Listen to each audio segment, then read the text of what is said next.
بسم اللہ الرحمن الرحیم۔ ایک صحابی حضور اقدس صلی اللہ علیہ وسلم کی خدمت میں حاضر ہوئے اور بھوک اور پریشانی کی حالت کی اطلاع دی۔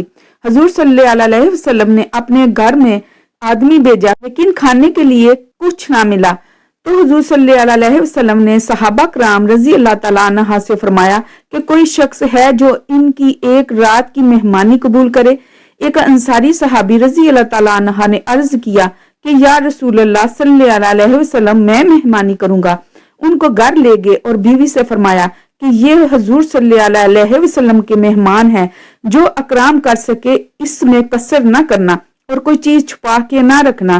بیوی نے کہا، خدا کی قسم، بچوں کے قابل کچھ تھوڑا سا رکھا ہے اور کچھ بھی گھر میں نہیں۔ صحابی رضی اللہ تعالیٰ عنہ نے فرمایا کہ بچوں کو بہلا کر سلا دیجیے اور جب وہ سو جائیں تو کھانا لے کر مہمان کے ساتھ بیٹھ جائیں گے تو چراغ کے درست کرنے کے بہانے سے اٹھ کر اس کو بجھا دینا۔ چنانچہ بیوی نے ایسا ہی کیا۔ دونوں میاں بیوی اور بچوں نے فاقہ سے رات گزاری، جس پر یہ آیت نازل ہوئی، جس کا ترجمہ یہ ہے، اور ترجیح دیتے ہیں اپنی جانوں پر اگرچہ ان پہ فاقہ ہی ہو۔ اس قسم کے متعدد واقعات ہیں جو صحابہ رضی اللہ تعالیٰ عنہ کے یہاں پیش آئے۔ چنانچہ ایک دوسرا واقعہ بھی اسی قسم کا ہے۔ ایک صحابی روزہ پر روزہ رکھتے تھے، افطار کے لیے کوئی چیز کھانے کی میسر نہ آتی تھی۔ ایک انصاری صحابی حضرت ثابت رضی اللہ تعالیٰ عنہ نے تاڑ لیا، بیوی سے کہا کہ میں رات کو ایک مہمان لاؤں گا، جب کھانا شروع کریں تو تم چراغ کو درست کرنے کے بہانے سے بجھا دینا اور اتنے مہمان کا پیٹ نہ بھر جائے، اور جب تک مہمان کا پیٹ نہ بھر جائے خود نہ کھانا۔ چنانچہ انہوں نے ایسا ہی کیا، ساتھ میں سب شریک رہے جیسے کھا رہے ہوں۔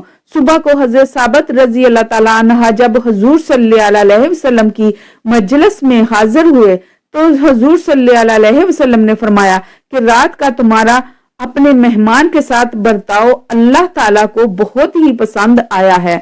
حضرت ابن عمر رضی اللہ تعالیٰ عنہ فرماتے ہیں کہ ایک دفعہ ایک صحابی کو کسی شخص نے بکری کی سری ہدیہ کے طور پر دی۔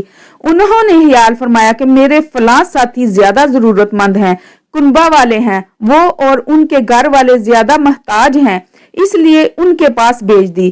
جن کو سری بھیجی تھی ان کو ایک تیسرے صاحب کے متعلق یہی خیال پیدا ہوا اور ان کے پاس بھیج دی۔ غرض اسی طرح 7 گھروں میں پھر کر وہ سری سب سے پہلے والے صحابی کے گھر لوٹ آئی۔ اس قصہ سے ان حضرات کا عام طور سے محتاج اور ضرورت مند ہونا بھی معلوم ہوتا ہے، اور یہ بھی کہ ہر شخص کو دوسرے کی ضرورت اپنے سے مقدم معلوم ہوتی تھی۔